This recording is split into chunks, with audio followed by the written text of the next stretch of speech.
There's some good news when it comes to the Île-aux-Tourtes Bridge. Quebec government releasing a $2.3 billion plan to replace Île-aux-Tourtes, allowing for 6 lanes of traffic going to and from Montreal's West Island, of course.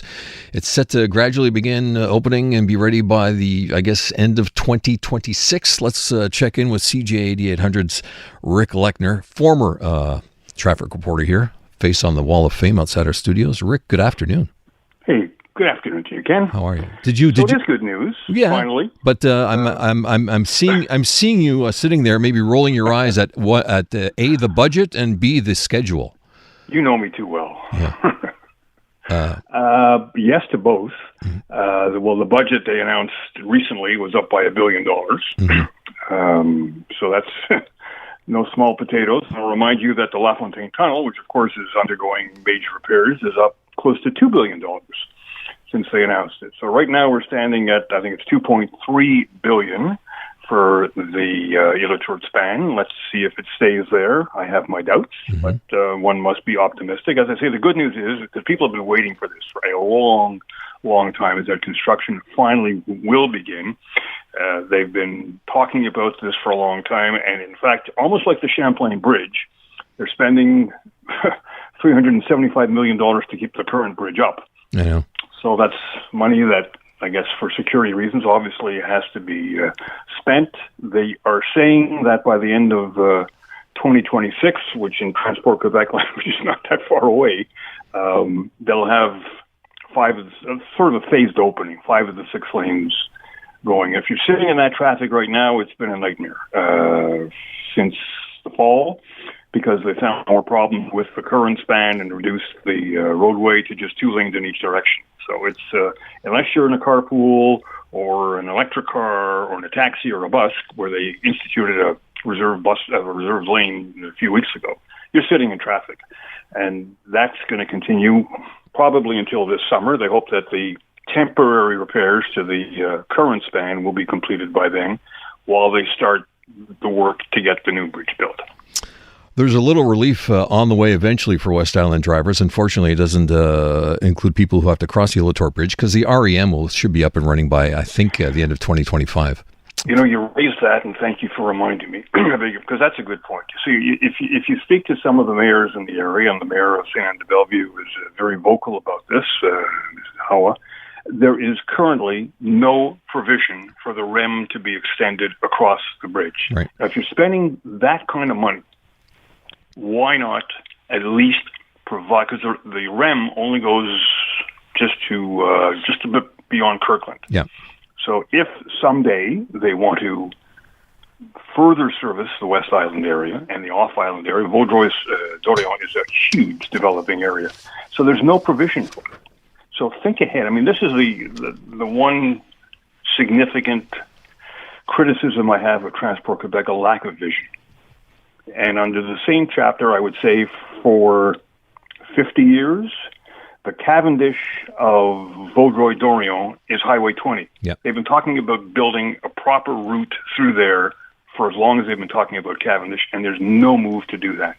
So right now, the options are extremely limited, and with the bridge narrowed with the roadway narrowed or the lanes narrowed, limited on the span, you're sitting in the traffic. And if you take Highway 20 across through Vaudreuil-Dorion, you'll sit in traffic as well, because you have 5 traffic lights that you have to traverse, which is not terribly efficient with the volume of traffic that region sees.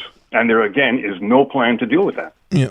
Rick, I'm just going to throw 2 more things at you before we break for news. I'm looking out the window, Papineau and René-Lévesque. I'm looking at gridlock right now at the corner of Papineau and René-Lévesque, because the traffic going north on Papineau to get on the bridge always starts to back up by 3 in the afternoon. And it's even, what amazes me, Rick, it's even backed up here on Sunday mornings by about 10:30 or 11 o'clock. There's a high volume of people, just because of course, the work on the tunnel. Exactly. Everyone's heading towards the bridge. Yeah. It's the Papineau approach to the bridge has always been difficult, and then when you throw in the work that's going on at the tunnel, it just makes that situation far worse. And on the weekends, of course, often the tunnel is completely closed, so I'm not surprised to see it back up on a Sunday morning. It's just that we live on an island, and it is extremely difficult access and egress, because of that, were very, very limited.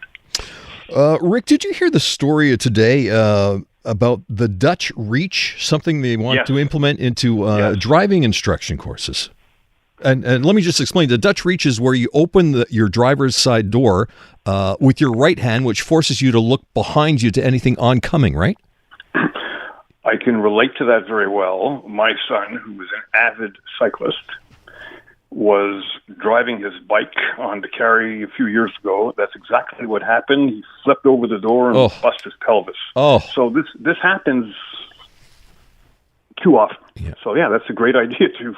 The fact that this has to be taught to motorists, well, that's something else, but at least, they're thinking proactively and positively. Yeah, forces driver to look behind them. They call it, what's the term for it? You would do this normally, but I guess not all the time. Yeah.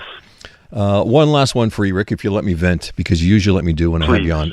And it's the stretch of road that I took today, and I'm not picking on the Royal Mount development, but picture this. I'm on the 40 East Service Road, making my way towards the DeCarry Circle, because I'm going to take DeCarry South into town. And just follow me on the curve around the Royal Mount development on the Service Road, and so I can get to the entrance to the DeCarry southbound. Rick, that stretch of road is brutal. There are some major potholes, and it's you're just being bounced around. It's embarrassing. That's 10 on Royal, and they're going to be making a mega fortune on this project, so they should fix their road. And it's getting a lot of additional heavy traffic because of the construction there. So it's been that way for a long time. It was that way last fall, and obviously they haven't done anything about it, which is unfortunate. There's one They need to get to it. Yeah. Keep venting, and we'll see what we can possibly get done. There's one pothole, that I barely avoided, and it's so deep and wide, you could do such major damage to your car, and it's just right in this. And then try to claim the expense back. See how far you get. All right.